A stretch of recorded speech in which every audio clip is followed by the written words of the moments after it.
నమస్కారం. శివాలయంలోకి వెళ్ళినప్పుడు మనం చేసే చిన్న పొరపాటు వల్ల దర్శన ఫలితం పూర్తిగా దక్కకపోవచ్చు.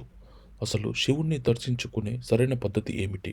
అభిషేకం చేసేటప్పుడు మనం ఏ విషయాలను ఎక్కువగా పాటించాలి? ఇలాంటి ఎన్నో విషయాల గురించి బ్రహ్మశ్రీ చాగంటి కోటేశ్వరరావు గారు వివరించిన అద్భుతమైన విషయాలను ఈరోజు తెలుసుకుందాం. మీ పూజ ఫలం సంపూర్ణంగా దక్కాలంటే ఈ వీడియోను తప్పక చూడండి. శివాలయానికి ప్రదక్షిణం చేస్తే నియమం వేరు. మీరు ఏదో ఇలా తిరగడానికి వీల్లేదు శివాలయంలో. ఇప్పుడు మీరు ఇక్కడున్న శివాలయంలోకే వెళ్ళారనుకోండి, మీకు బాగా అర్థమయ్యేట్టు నేను చెప్పాలంటే, మీరు లోపలికి వెళ్ళి చూడగానే చేతులు జోడించి ఓం తత్పురుషముఖాయ నమః అనాలి. ఒకవేళ భక్తులకి ముఖాలు తెలియవేమోనని బోర్డు పెడతారు. అందుకే అసలు శివాలయంలో బోర్డు ఉండాలి. లేకపోతే మీకు ముఖాల పేర్లు ఎలా గుర్తుంటాయి? గుర్తుండవు. గుర్తుండాలి. ఉండని వాడికి సౌలభ్యం కోసం బోర్డు పెడతారు. బోర్డు పెడితే ఓం తత్పురుషముఖాయ నమః అని నమస్కారం చేసి మెల్లగా దక్షిణానికి వెళ్ళాలి. మళ్ళీ అభిముఖంగా పై చూసి ఓం అఘోరముఖాయ నమః అనాలి.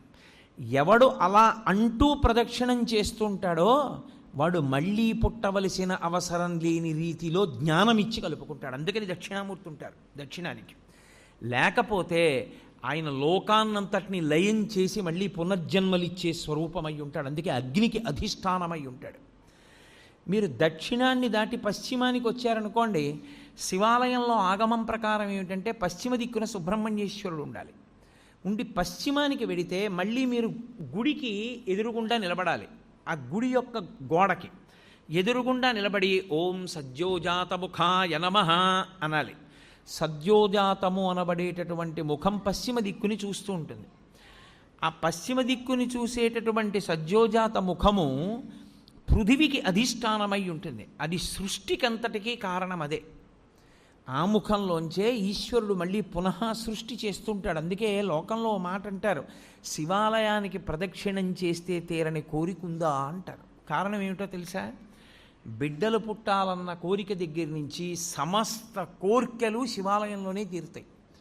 కాబట్టి ఇప్పుడు పశ్చిమాన్ని చూసేటటువంటి ముఖం సద్యోజాత ముఖం. అటు తిరిగి అంటే పశ్చిమానికి వెళ్ళినప్పుడు తూర్పుకి తిరగాలి. తూర్పుకి తిరిగి ఓం సద్యోజాత ముఖాయ నమః అనాలి. సద్యోజాత ముఖమే అత్యంత శక్తివంతమైనటువంటి ముఖం. ఇప్పుడు సద్యోజాతాన్ని దాటి మళ్ళీ వెనక్కి వెళ్ళడం ప్రదక్షిణ విధి పక్కన పెట్టండి. మీరు అది దాటితే ఒకటి అది ఏం చేస్తూ ఉంటుందంటే సమస్త మంగళములను మీకు కృప చేసేటటువంటి ముఖం అదే. యథార్థమునకు అదే విష్ణు స్వరూపం, అదే విష్ణువు. అందుకే శివాలయంలోకి వెడితే అందరికీ నమస్కారం అయిపోతుంది. ఓం వామదేవాయ నమః అని అన్నారనుకోండి, లేకపోతే ఓం వామదేవ ముఖాయ నమః అంటే అనారోగ్యం ఉండదు. అందుకే శివాలయంలో ప్రదక్షిణాలు చేయండి అని ఎందుకంటారో తెలుసా? మెల్లగా ప్రదక్షిణం చేసి ఉత్తరానికి వెళ్ళి నమస్కారం చేస్తే సమస్త అనారోగ్యములకు హేతు ఎక్కడుంటుందంటే ఈశ్వరుడు నీటి ద్వారా అనారోగ్యాన్ని ఇస్తాడు. అందుకే బ్రతుకుట అంటే నీటి వలననే, భోగము నశించుట నీటి వలననే, అనారోగ్యము నీటి వలననే. సంజీవనం సమస్తస్య జగత సలిలాత్మిక భవ ఇత్యుచ్యతే మూర్తిర్భవస్య పరమాత్మనః అంటుంది లింగ పురాణం. నీటి మీద ఆయన అధిష్టానం. మీకు అందుకే ఏదైనా ఊరు వెళ్ళారనుకోండి, నాకు అక్కడ కూర పడలేదండి అండవు, నాకు ఆ నీళ్లు పడలేదండి అంటాడు. అనారోగ్యమునకు కారణము నీరే, మనిషి పడిపోవడానికి కారణము నీరే. నీరు అంత శక్తివంతం. నీటి మీద అధిష్టానమై ఆయన ఉత్తరాన్ని చూస్తూ ఉంటాడు. ఆ ముఖానికి ప్రతిరోజు మీరు గోడవంక చూసి ఓం వామదేవ ముఖాయ నమః అన్నారనుకోండి, ఆయన మీకు ఏకకాలమునందు మూడిటిని కృప చేస్తాడు. ఒకటి, మీకు ఏదుందో దాన్ని ఉంచుతాడు, అది పాడైపోకుండా కాపాడతాడు. రెండవది, మీకు ఉత్తరోత్తరాభివృద్ధిని ఆయనే కల్పిస్తాడు. ఉత్తరోత్తర మీరు సంతోషంగా ఉండడానికి కావలసిన సమస్త అభివృద్ధి ఆ ముఖంలోంచే వస్తుంది. మూడు, వచ్చినటువంటి భోగస్థానములను మీరు అనుభవించడానికి వీలుగా దేహారోగ్యం ఉంచుతాడు. ఈ మూడు ఇంగ్లీష్లో సస్టినెన్స్ అంటారు, స్థితి ఉంచుట. ఈ పదంలోకి వెళ్ళేటటువంటి సమస్తమైనవి కూడా వామదేవ ముఖంలోకే వెళ్ళిపోతాయి. వామదేవ ముఖంతో ఉన్న మూర్తిని పూర్తిగా చూడాలంటే మీరు పశుపతినాథ్ దేవాలయం ఎదురుగుండా ఉన్న గోడ పైన ఉన్నటువంటి శిఖరం దగ్గర చూడాలి. శివమహాపురాణంలో ఎలా చెప్పారో అలాగే కల్పవృక్షం కింద కూర్చుని ఎడమ తొడ మీద పార్వతీదేవిని పెట్టుకుని ఎంత సంతోషంగానో ఎంత నవ్వుతూ ఉంటాడో. పరమశివుడు అంత ప్రసన్నుడై అంత నవ్వుతూ మీకు కనపడ్డం. వామదేవ ముఖంతో ఉండేటటువంటి పరమేశ్వరుడు అంత ప్రహృష్టవదనంతో ఉంటాడు. వెళ్ళి ఓం వామదేవ ముఖాయ నమః అంటూ ఉంటే చాలు, ఆయన ఎంతో ప్రీతి చెందుతాడు. తూర్పు ముఖాన్ని అలా ఉంచండి. 5వ ముఖం పైకి ఉందే, దాన్ని ప్రదక్షిణం పూర్తి చేసేటప్పుడు చూడాలి. మీ ప్రదక్షిణం పూర్తయిపోయాక శివాలయంలో లింగాన్ని చూసి బయటికి వచ్చేయకూడదు. ఒకసారి మీరు అక్కడే నిలబడి పైకి చూడాలి. ఇలాగా చూసి ఓం ఈశానముఖాయ నమః అనాలి. దానికి పేరు ఈశానము అని పేరు 5వ తలకాయకి. అది ఆకాశానికి అంతటికీ అధిష్టానమై ఉంటుంది. అదే మోక్షకారకం. ఇప్పుడు మీరు కొంచెం జాగ్రత్తగా గమనిస్తే నేను ఇందులో 5 ముఖముల చేత 5 కార్యములను ప్రతిపాదన చేశాను. సృష్టి, స్థితి, లయ, తిరోధాన, అనుగ్రహములు అని. సృష్టి కొత్తగా ఏర్పడుతూ ఉండడం, స్థితి ఉండడం, లయ పడిపోవడం, మళ్ళీ బ్రహ్మాండంలో కలిసిపోతూ ఉండడం. తిరోధానము అన్న మాటకు అర్థం ఏమిటో ఇప్పుడు నేను చెప్తాను చూడండి. తిరస్కరణీ విద్య అని ఒక విద్య. తిరస్కరణీ విద్య ఉందండి ఆయన దగ్గర, చాలా జాగ్రత్తగా ఉండండి అంటారు. తిరస్కరణీ విద్య అంటే ఏమిటో తెలుసా? ఆయన తనకి ఉన్నటువంటి ఉపాసన బలం చేత, తనకి వశమైనటువంటి దేవతల కృపచేత అక్కడ ఉన్న వస్తువు మీకు కనపడకుండా చేస్తాడు. దాన్ని తిరస్కరణీ విద్య అంటారు. అప్పుడు ఏమవుతుందంటే ఆయన ఏ దేవతని పిలిచాడో ఆ దేవత మీకు కనపడకుండా చేస్తుంది ఆ వస్తువుని. చిన్న చిన్న దేవతల్ని పట్టుకుని ఉపాసన చేస్తారు. చేస్తే తిరస్కరణీ విద్య స్వాధీనం అయిపోతుంది. తిరస్కరణి ఎంత గొప్పదో అలాగే అవతల వారిని వశీకరణం చేస్తారు. వాళ్ళు ఎప్పుడూ ఇంకా వాళ్ళకే వశవర్తులైపోతారు. అలా వశీకరణ విద్య, ఇవన్నీ విద్యలు ఉంటాయి. ఇందులో తిరస్కరణీ విద్య అక్కడ ఉన్నది కనపడదు, కనపడకుండా చేస్తాడు. అక్కడది ఉన్నది కనపడకుండా చెయ్యడం తిరస్కరణీ విద్య అయితే, తిరస్కరణి ఎక్కడి నుంచి వచ్చిందో తెలుసా? తిరోధానము. తిరోధానము అంటే ఉన్నది కనపడకుండా లేనిది ఉన్నట్టు కనపడుతుంది. చూసారా, మాంత్రికుడు మాయ చేశాడండి అంటారు. అదే తిరస్కరణీ విద్య. తిరోధానము అంటే ఏది ఉన్నదో అది కనపడకుండా, ఏది లేదో అది ఉన్నట్టు కనపడుతుంది. సత్యము అసత్యముగా, అసత్యము సత్యముగా కనపడేటట్టు చేయగలిగిన ముఖమునకు తత్పురుష ముఖం అని పేరు. అది తిరస్కరణి. ఏది దాస్తోంది అది?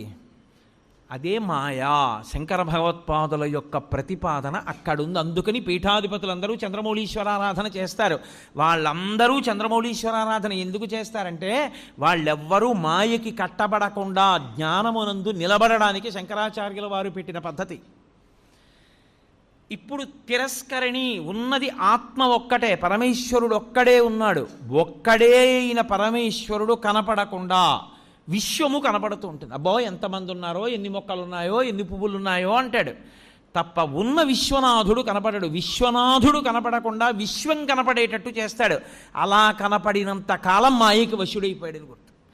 మాయకి వశుడైనంత కాలం మళ్ళీ పుడుతూ ఉంటాడు. మళ్ళీ పుట్టినవాడు మళ్ళీ చస్తూ ఉంటాడు. మళ్ళీ చచ్చినవాడు మళ్ళీ పుడుతూ ఉంటాడు. అంటే సృష్టి, స్థితి, లయ, తిరోధాన. సృష్టి, స్థితి, లయ, తిరోధాన వీటిలో తిరుగుతాడు. 5వది అనుగ్రహం, మోక్షమూర్తి. అది దక్షిణామూర్తి దగ్గర ప్రారంభం అవుతుంది. ఆయన అనుగ్రహించాడా అసలు ఉన్న వస్తువు కనపడే అసత్యమైన వస్తువు కనపడకుండా పోతుంది. అసత్యమైన వస్తువు కనపడకుండా పోవడం అంటే మీకు యథార్థము ఎరుకలోకి వస్తుంది. ఎవరే ఇది నేను కాదురా, ఇది నేను తొడుక్కున్నటువంటిది ఈ శరీరం. అసలు నేను లోపల ఉన్న అహంస్ఫురణ, లోపల ఉన్న ఆత్మ నేను, ఆ ఆత్మ సర్వవ్యాపకమై ఉన్నది. అందుకే అందరూ నేను నేను నేను అంటున్నారు. మా ఎక్కడి నుంచి వచ్చింది? అందులో ఉన్న నేను ఒకటే, ఇందులో ఉన్న నేను ఒకటే. నాకు ఆకలేస్తోంది నేను అన్నప్పుడు నేను బాధపడుతున్నాను అంటే నిజానికి అందులో ఉన్న నేను బాధ ఏదో, ఇందులో ఉన్న నేను బాధ అదే. కానీ ఇందులో నేను అనేటప్పటికి అందులో నేనుని నేననదు, నువ్వు అంటుంది. ఇక్కడ నేనే అక్కడ నేనై ఉన్నా ఆ నేను ఈ నేను కలిపి ఒకటే అని అనుభవంలోకి వచ్చిందనుకోండి, తిరోధానం పోయిందని గుర్తు. నేను నువ్వు అందనుకోండి, తిరోధానమునందు ఉన్నాడని గుర్తు, అంటే ఈశ్వరుడు మాయ కమ్మిస్తున్నాడని గుర్తు, అంటే మళ్ళీ పుడతాడని గుర్తు. ఈశ్వరుడిది తీసేసి జ్ఞానం ఇచ్చేశాడు, అద్వైత భావన యందు నిలబడిపోతాడు. రెండవ వస్తువు లేదు, ఉన్నదొక్క పరమేశ్వరుడే. ఎరుకలోకి వచ్చేస్తుంది. ఆ ఎరుకలోకి వచ్చిందా మోక్షము. 5వ ముఖం మోక్షాన్ని ఇస్తుంది, ఊర్ధ్వముఖం. అందుకే శివలింగానికి మాత్రమే పృష్ఠభాగంలో కూర్చుని పూజ చెయ్యకూడదన్న నియమం లేదు. ఇప్పుడు మీరు రామాలయంలోకి వెళ్ళారనుకోండి, రామాలయంలో ఎదురుగుండా కూర్చుని పూజ చేస్తారు, అంటే పక్కకు కూర్చుని పూజ చేస్తారు. అంతేగాని రామాలయంలో వెనకాతల కూర్చుని పూజ చేస్తానండి అంటే అది శాస్త్రీయం కాదు, అలా చేయకూడదు. శివలింగానికి ముందు కూర్చోవచ్చు, పక్కన కూర్చోవచ్చు, వెనక్కి కూర్చోవచ్చు, పైన పొయ్యొచ్చు. ఎందుకని? అన్ని ముఖాలే, 5 వైపులా ముఖాలే. ఏ ముఖం మించి నీళ్లు జారినా మీకో ఫలితం ఉంటుంది. ఎటు నుంచి నీళ్లు జారనివ్వండి, అది మీకు వెంటనే ఒక ఫలితాన్ని ఇచ్చేస్తుంది. అందుకే పైన పోస్తారు, అన్ని ముఖాల మించి జారుతాయి. ఇప్పుడు శివాభిషేక తీర్థాన్ని తొక్కకూడదు. అది కానీ తొక్కాడా ఉత్తరక్షణం పూర్వజన్మలలో చేసుకున్నటువంటి పుణ్యము నశించిపోతుంది. మరి ఎలా, ఎవరు చేస్తారు అభిషేకం?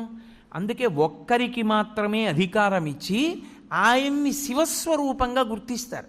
గుర్తించి ఆయనకి దీక్ష ఇచ్చి, ఎవరు ఆ ప్రత్యేకమైన దీక్ష యందు ఉంటాడో వాడికొక్కడికే అభిషేకం చేసేటటువంటి అధికారం ఉంటుంది. కొంతమంది గృహస్థులుగా ఉంటారు, దేవాలయాల్లో అర్చకత్వం చెయ్యరు, కానీ వారికి ప్రత్యేకమైన దీక్షలు ఉంటాయి.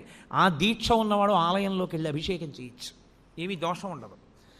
తప్ప అందరూ అభిషేకాన్ని శివాలయంలోకి వెళ్ళి చెయ్యకపోవడానికి కారణం అదే. నిజానికి మేము బ్రాహ్మణం అండి, అందుకని మేము లోపలికి వెళ్ళి అభిషేకం చేసుకుంటామని వెళ్లకుండా ఉండడమే మంచిది. అలా వెళ్ళకూడదు. శాస్త్రం. నేను శాస్త్రం ఒక్కటే చెప్తా, పై మాటలు మాట్లాడడం నా జన్మలో నాకు అలవాట్లేదు. లోపలికి వెళ్ళి చెయ్యవలసిన వాడు అర్చకుడొక్కడే. నీకు శాంభవ దీక్ష లాంటి దీక్షలుంటే నువ్వు వెళ్ళడానికి అర్హుడివి. అటువంటి దీక్ష నీకు లేకపోతే నువ్వు లోపలికి వెళ్ళి అభిషేకం చేయడం మంచి పద్ధతి కాదు. అర్చకుడే చెయ్యాలి. నువ్వు తొక్కుతావు అనవసరంగా, లేనిపోని ఇబ్బందులన్నీ వస్తాయి. ఎందుకది తెచ్చుకోవడం? కాబట్టి శివాలయము 5 ముఖములతో ఉండి 5 మీద అధిష్టానంగా ఉంటుంది. ఇదే అమ్మవారి పరంగా చెప్పారనుకోండి, పంచకృత్య పరాయణ, ఈ 5 అమ్మవారు చేస్తుందంటారు. అందుకే ఒకచో అమ్మవారు చేస్తుంది, ఆవిడ నిర్వహిస్తుంది, అప్పుడు మధురై అంటారు. మీనాక్షి అన్నీ చేస్తుంది, సుందరేశ్వరుడు ఊరుకుంటాడు. అలాగే చిదంబరం పరమేశ్వరుడు చేస్తాడు, అమ్మవారు ఊరుకుంటుంది. అందుకే ఎక్కడ ఉండేటటువంటి తత్వము అక్కడ ఉంటుంది. కాబట్టి అమ్మవారు చేస్తుంది, అయ్యవారు చేస్తారు ఈ పంచకృత్యములను.